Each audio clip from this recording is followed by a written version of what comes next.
천재로 불리는 청년이 있었습니다. 그의 인생은 항상 오르막길이었습니다. 그는 주의 기대를 저버리지 않고 예일 대학을 거쳐서 하버드대 교수가 됩니다. 그가 집필한 30여 권의 책은 모두 다 베스트셀러가 되었고, 모든 사람들이 그를 만나기 위해서 매일 모여들었습니다. 그의 인생은 오직 성공과 성취로 장식되었습니다. 그러나 어느 날 그는 놀라운 선언을 하게 됩니다. 나는 교수직을 포기합니다. 이제 정박아 시설에 들어가서 새로운 인생을 시작할 것입니다. 많은 이들이 그에게 그 많은 명예와 보수를 왜 버리려고 하는가? 차라리 당신이 가진 그 많은 지식으로 후학을 양성하는 게 좋지 않겠는가? 이렇게 권유합니다. 그러나 그는 오르막길 인생은 성공과 칭찬에 가려서 예수님이 보이지 않습니다. 이제 낮은 곳으로 내려가서 예수님을 만날 것입니다. 이렇게 고백하죠. 그의 인생 말년을 매사추세츠 정박아 시설에서 장애인들의 용변, 식사, 목욕 등 구질구질한 일들을 하는데 보내고 소천합니다. 이 사람이 바로 상처 입은 치유자를 쓴 헨리 나우엔입니다. 성도 여러분, 인생의 오르막길에서는 예수님이 보이지 않습니다. 낮고 낮은 그곳으로 내려갈 때에 나에게 찾아오신, 비천한 나에게 찾아오신 예수님이 비로소 보이게 됩니다.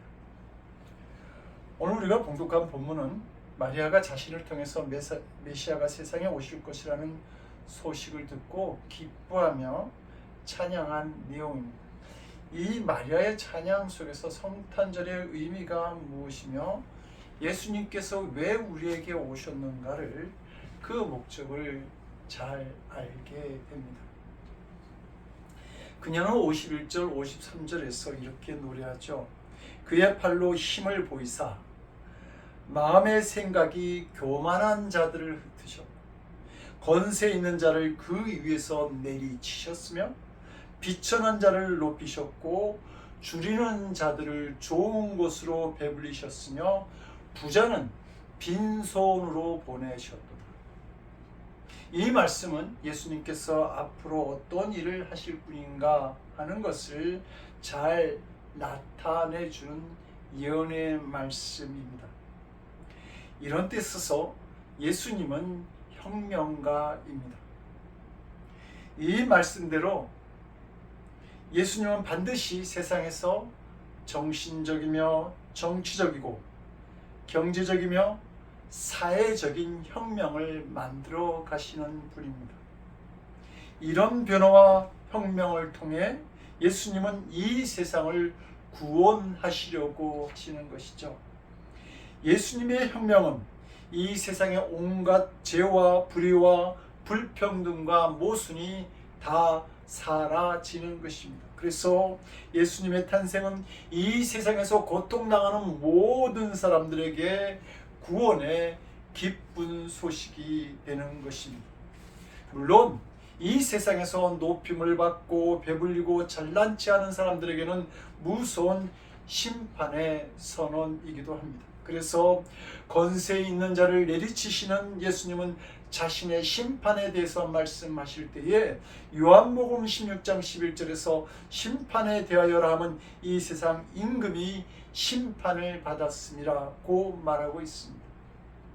주석가 바클레이는 이 찬양 속에는 일종의 다이너마이트가 있다라고 했고, 감리교 선교사였던 스탠리 존스는 이 세상에서 가장 혁명적인 문서라고 말했습니다. 이렇게 보면 예수님은 혁명가 중에 혁명가입니다. 로마의 식민지와 율법적 권력을 가지고 있던 유대 종교자들 밑에서 신음하던 이스라엘 백성들은 이런 메시아를 기다렸습니다. 그러나 예수님은 이 일을 세상적인 혁명의 방법으로 행하지 않으셨습니다. 힘을 가지고 상대방을 굴복시키고 자신은 희생하지 않으면서 이념과 사상을 따르는 사람들을 희생시키는 그런 혁명을 택하지 아니하셨다라고 하는 말입니다. 오히려 참으로 낮고 겸손한 마음으로 이 땅에 오셔서 제약된 세상을 섬기시다가 결국 모든 죄인들의 죄를 십자가에서 자신이 대신 짊어지심으로 인해서 이 혁명을 완성하셨습니다. 이것이 예수님의 방법이고 예수님의 역사입니다. 많은 사람이 십자가로 세상이 변화되어지리라고 하는 것을 이해하지 못하고 있습니다. 이런 방법으로는 혁명이 일어날 수도 없고 성공할 수도 없다고 생각합니다. 그래서 예수님의 방법을 믿지가 않죠. 그러나 성도 여러분, 우리가 알아야 할 것은 겸손과 섬김 그리고 십자가를 지신 예수님의 혁명은 반드시 이루어진다고 하는 사실입니다. 지금도 그 혁명은 이루어지고 있고 진행형입니다. 이것을 믿어야 하고 또 볼 수 있어야 합니다. 1994년 한국에서 있었던 지존파 사건을 잘 아실 것입니다. 연쇄살인을 하고 강도와 성폭행을 일삼으면서 한국 사회를 비난한 6명의 범죄 조직 사건입니다. 그들은 사람의 고기를 먹는 것을 자랑스럽게 여겼고 세상을 저주하였으며 압구정동 야타족을 더 죽이지 못한 것을 한으로 여겼던 사람들입니다. 그런데 그 조직의 두목이었던 김계한 군은 이런 유서를 남깁니다. 어머니 죄송합니다. 먼저 가는 불효자를 용서하십시오. 피해자와 그분들 가족과 모든 분들께 사죄드립니다. 보살펴 주신 분들께 감사드리며 집은 교회를 설립하는데 시신은 의과대학의 실습용으로 기증하겠습니다. 그 조직원 중에 한 사람이었던 김현양 군은 변화되어서 교도소에서 30명 이상의 사람들을 전도하고 천국에 갑니다. 자신에게 넣어준 영치금은 전도한 사람들에게 주석 성경을 사주는데 사용합니다. 그가 형장에 벗어놓은 흰 운동화에는 성경 2구절이 적혀 있다고 하죠. 하나는 오늘 내가 나와 함께 낙원이 있으리라고 하는 누가복음 23장 43절의 예수님 말씀이고, 그리고 또 다른 하나는 야고보서 4장 14절인 내일 일을 너희가 알지 못하는도다. 너희 생명이 무엇이뇨? 너희는 잠깐 보이다가 없어지는 안개인이라는 말씀입니다. 그들은 형이 집행되는 날 할렐루야를 외치며 천국에 갑니다. 무엇이 이들을 이렇게 변화시켰을까요? 예수님의 십자가의 능력이 그들의 삶에 혁명과 같은 변화를 만들어 내었던 것입니다. 복음의 역사는 정치혁명을 안 하는 것 같은데 사회를 바꾸고 나라를 바꿉니다. 사람을 바꿉니다.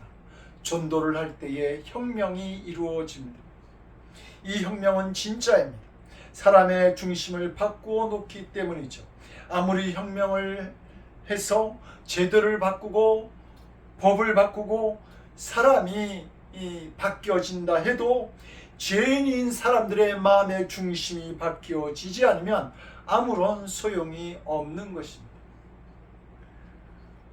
러시아는 모든 사람들을 잘 살게 하자는 목적을 가지고 공산주의 혁명을 일으켰지만 그 혁명의 대가로 1억이 넘는 사람들이 처형되거나 시베리아 수용소에서 또는 분쟁의 소용돌이 속에서 죽어갔습니다.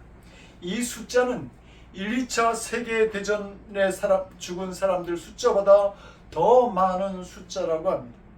사람의 이념과 사상으로 이루려고 하는 혁명이 변화와 새로운 삶을 또 새로운 꿈을 꾸게 한 것이 아니라 잔인한 살인의 현장을 만들고 말았던 것입니다.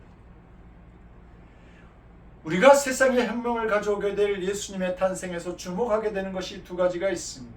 하나는 하나님께서 예수님의 어머니로 비천한 여인인 마리아를 선택하셨다고 하는 사실입니다. 마리아는 이 기쁨을 이렇게 본문에서 노래합니다. 내 영혼이 주를 찬양하며 내 마음이 하나님 내 구주를 기뻐하였음은 그 계시종의 비천함을 돌아보셨음이라. 보라, 이제후로는 만세 나를 복이 있다 일컬으리로다. 마리아는 나사렛 출신의 여자입니다. 갈릴리 나사렛이라고 하는 동네는 이스라엘의 유배지였고 배우지 못한 뚜렷한 수입이 없어 가난한 삶을 살아가던 사람들의 동네였습니다. 그래서 나다나엘은 말합니다. 나사렛에서 무슨 선한 것이 나오겠는가? 마리아의 가정도 수입이 일정치 않은 목수 요셉을 남편으로 맞이할 정도로 볼품없는 가정이었습니다. 이 세상에 구소주로 오신 예수님은 이렇게 평범하고 보잘것없는 여인의 몸에서 나셨던 것입니다.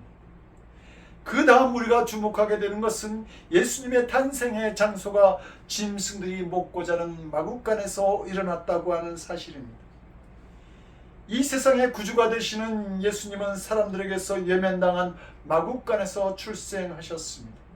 외면과 천대받는 사람들 사이에서 철저히 고립되고 버림받은 낮고 낮은 겸손한 모습으로 이 땅에 오신 것입니다. 성도 여러분, 왜 예수님이 마구간에서 태어나셨는지요? 누구도 예수님을 방 안에 모시려고 하지 않았기 때문입니다. 당시 모든 이스라엘 백성들은 메시아가 오기를 사모하고 있었습니다. 그런데 황당하게도 그들은 메시아를 예면했고 예수님은 마구간에 오실 수밖에 없었던 것입니다. 그런데 성도 여러분, 이 황당하고도 우스운 일이 오늘 우리들 가운데도 똑같이 일어나고 있다는 사실이 믿어지는지요? 지금도 구주 예수님을 사모하는 사람은 참으로 많이 있습니다. 그러나 정말 예수님을 만나는 사람들은 적습니다. 예수님이 메시아 되심을 믿지만 그러나 교제는 없습니다. 예수님께서 지금 우리와 함께 계시는데도 불구하고 말입니다. 왜 그런 겁니까? 낮고 천한 자리, 무시당하고 경멸하는 그 자리에 예수님이 오셨다고 하는 사실을 인정하지 않고 있는 것입니다. 화려하고 주목받는 자리에 예수님이 있다고 믿고 세상의 출세와 재물이 보장되는 그 곳에서 예수님을 찾고 있기 때문입니다. 한국에서 국가 조찬 기도회가 있었습니다. 순서를 맡으신 분들이 그 강단에 준비된 의자에 앉게 되었는데 한 의자만 유난히 화려하고 달랐습니다. 그 이유는 그 예배가 시작되기 전 한 교회 직원이 자기 목사님은 다른 분들과 우월하신 분이라고 의자를 바꾸어 놓았던 것입니다. 성도 여러분, 이런 교회가 비천한 여성인 마리아에게서 잉태하시고 마구간에서 태어나신 예수님을 알 수 있을까요? 겸손을 배우지 못한 그들이 예수님을 영접할 수 있을까요? 구세주를 믿고 기다린다고 모두 예수님을 만나는 것은 아니었습니다. 예수님이 태어나신 것은 마구간이었던 것입니다. 성도 여러분들의 예수님은 어디에 계십니까? 만약 예수님을 만나기를 그렇게 사모하는데도 아직 그 예수님을 만나지 못하였다고 한다면 여러분들은 지금 당장 마구간으로 달려가 보시기 바랍니다. 거기에 혹 계실지 모릅니다. 그런데 마구간은 어디입니까? 내가 별로 관심을 두지 않고 버려둔 곳, 바로 그곳입니다. 그런데 예레미야서 17장 9절은 이렇게 말하죠. 만물보다 거짓되고 심히 비표한 것은 마음이라 누가 능히 이를 알리오. 마구간보다도 더럽고 추하고 악신하는, 그래서 외면했던 그 마음 속에 나에게 찾아오신 예수님을 만날 수 있게 되는 것입니다. 언젠가 성탄 시즌에 모래 갔다가 화려하게 장식된 예수님의 마구간을 보면서 우리 집보다 더 좋은 곳이라고 생각한 적이 있었습니다. 그 안에 요셉과 마리아 그리고 아기 예수님도 있었습니다.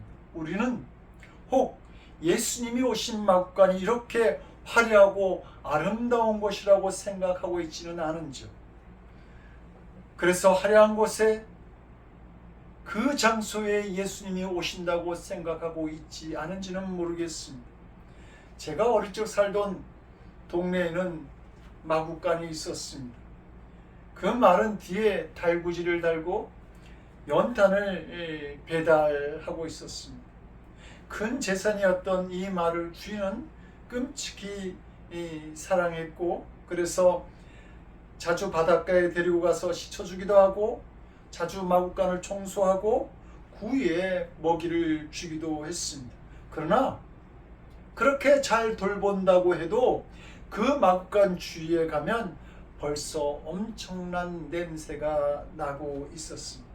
바닥은 오줌으로 거의 젖어 있었고, 한 구석에 겨우 마른 집이 놓여 있고, 그 말먹이통인 구유는 말라버린 집들로 지저분해 있었습니다. 이런 마구간에서 마리아의 남편이었던 요셉은 가축들과 오물들 사이에서 마리아의 몸을 풀 자리를 만들려고 얼마나 애를 썼겠습니까? 마리아는 진통이 오는 중에 그 마구간에서 자신의 처지를 보면서 아마 울었을지도 모릅니다.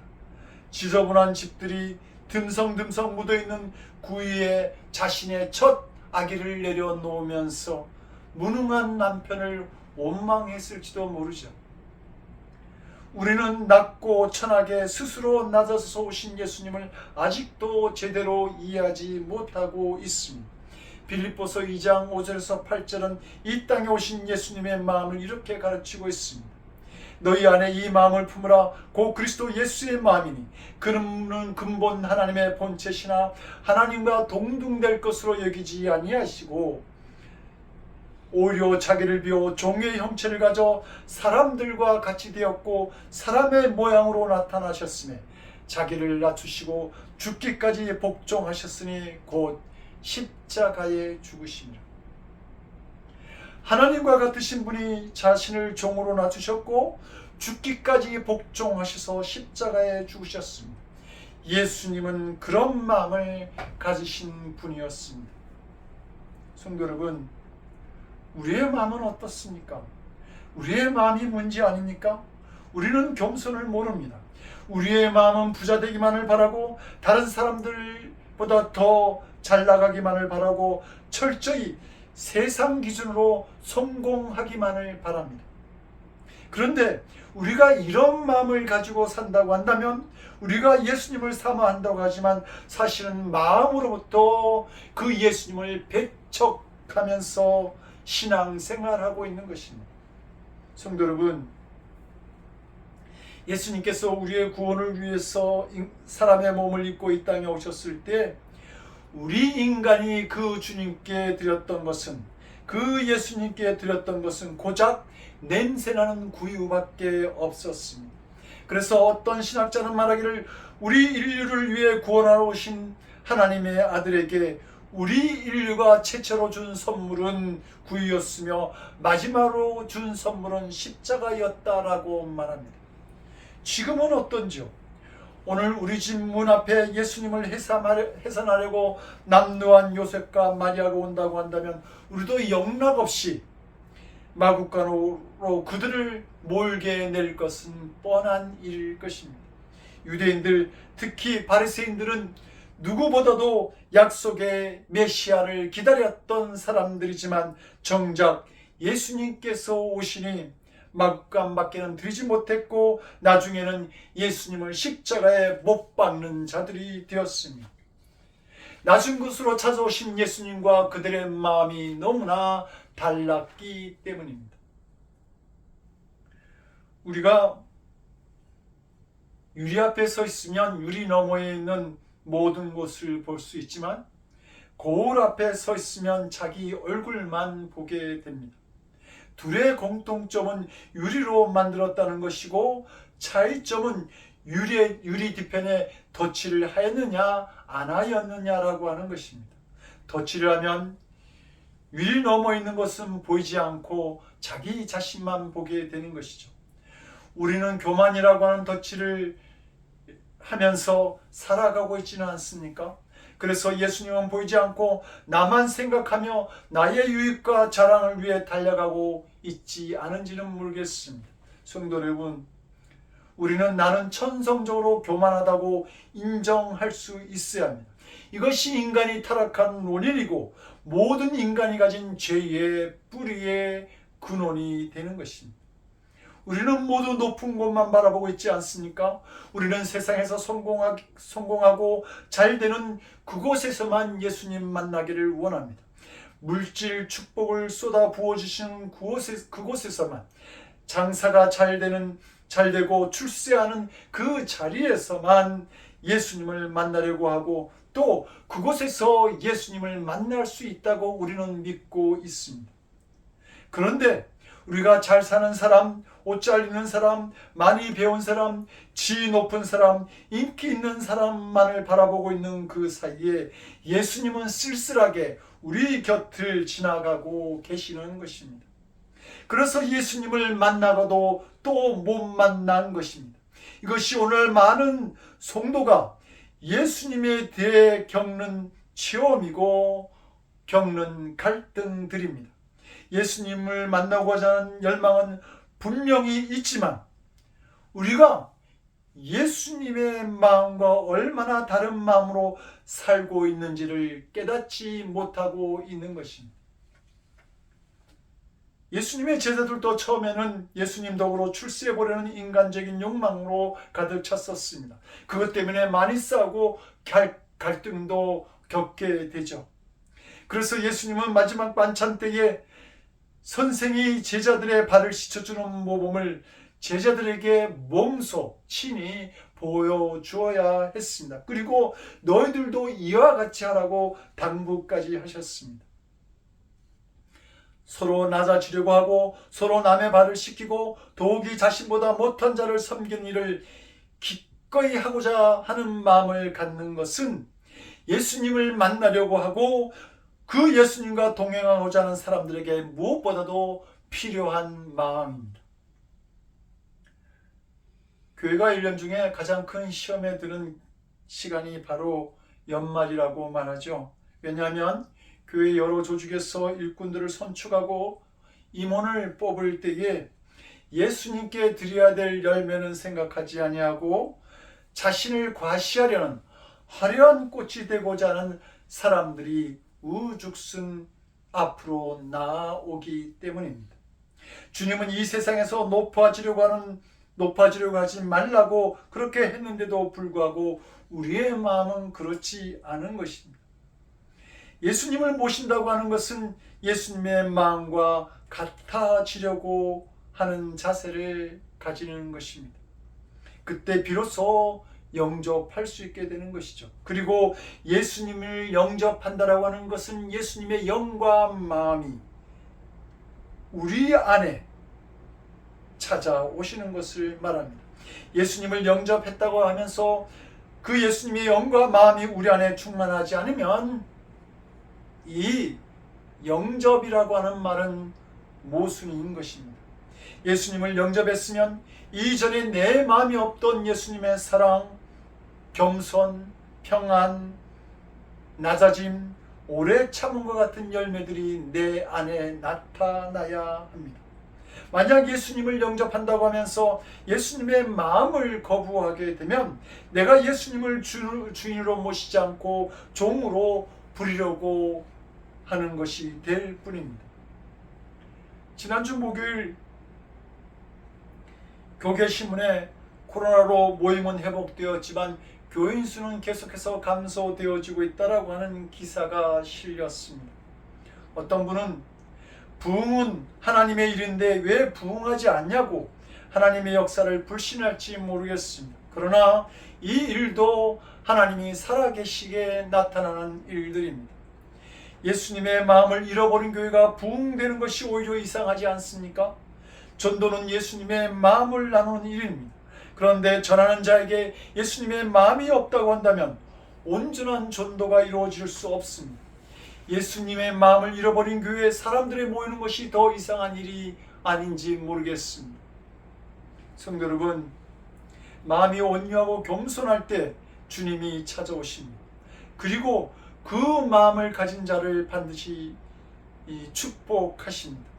그래서 마태복음 5장 5절은 온유한 자는 복이 있나니 저희가 땅을 기업으로 받을 것이라 이렇게 약속해 주고 있습니다.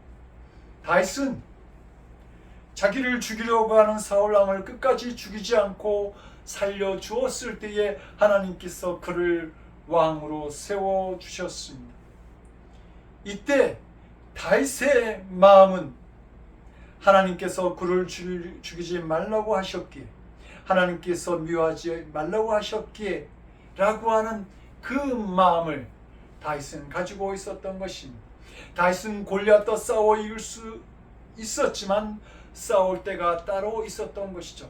하나님께서 싸워야 할 때라고 하시면 싸워야 하지만 하나님의 손에서는 부드러운 자가 되어야 합니다. 하나님께서 마음대로 사용되어지는 자가 되어야 할 것입니다. 토기장에 지어진 고운 흙 반죽같이 말입니다. 그래야 하나님께서 원하시는 작품이 나오는 것입니다. 하나님의 손에서 굳어진 사람은 부서질 뿐입니다. 버림을 받게 되는 것입니다. 비천한 여자의 몸을 빌어 가장 낮은 자리에 오신 예수님이 받으신 영광을 빌립보서 2장 9절에서 11절은 이렇게 증거합니다. 이러므로 하나님이 그를 지극히 높여 모든 이름 위에 뛰어난 이름을 주사 하늘에 있는 자들과 땅에 있는 자들과 땅 아래에 있는 자들로 모든 무릎을 예수의 이름에 꿇게 하시고 모든 입으로 예수 그리스도를 주라 시인하여 하나님 아버지께 영광을 돌리게 하셨느니라. 사랑하는 성도 여러분, 이 대강절 절기에 우리의 마음을 바꾸는 결단이 있기를 원합니다. 스스로 자기를 낮출 줄 알아야 합니다. 예수님의 마음을 가져야 합니다. 이것이 우리가 예수님을 만나는 길이고 우리의 인생이 복을 받고 살 길입니다. 예수님은 마태복음 11장 29절에서 나는 마음이 온유하고 겸손하니 나의 멍에를 메고 내게 배우라. 그러면 너희 마음이 힘을 얻으리라고 말씀하십니다. 예수님의 마음을 배우십시오. 그래서 낮은 자리에서 참된 힘이 있는 성탄을 맞이하는 성도들이 되시기를 간절히 기도드립니다. 기도하시겠습니다. 자신을 낮추는 자를 기뻐하시는 하나님, 온유하고 겸손한 마음으로 낮은 곳에 임하신 우리 주님을 만나기 원합니다. 그런 우리를 주님께서 마음껏 빚으시고 사용하여 주시옵소서. 이제는 아기 예수로 오셔서 온 세상에 기쁨이 되어 주신 우리 주 예수 그리스도의 크신 은혜와 비천한 마리아와 냄새나는 구유에 독생자를 눕히시면서 구원의 역사를 시작하신 아버지 하나님의 극진하신 사랑하신 것, 낮은 곳에 임하신 주님을 발견할 수 있는 겸손의 믿음을 더하시는 성령님의 감화 감동 우리 안에 교통하시고 역사하시는 놀라우신 은총, 주님께서 마음껏 빚으실 수 있는 흙반죽 같은 믿음으로 쓰임받기 원하고 주님께서 만드시는 놀라운 작품과 같은 삶을 살아가기를 원하는 거룩한 성도들 머리 위에 저들의 삶과 가정과 일터와 드리는 기도 위에 늘 푸른 교회와 복음 사역을 함께 나누는 선교사님들 위에 지금으로부터 영원토록 함께 하옵시기를 간절히 축원드리옵나이다.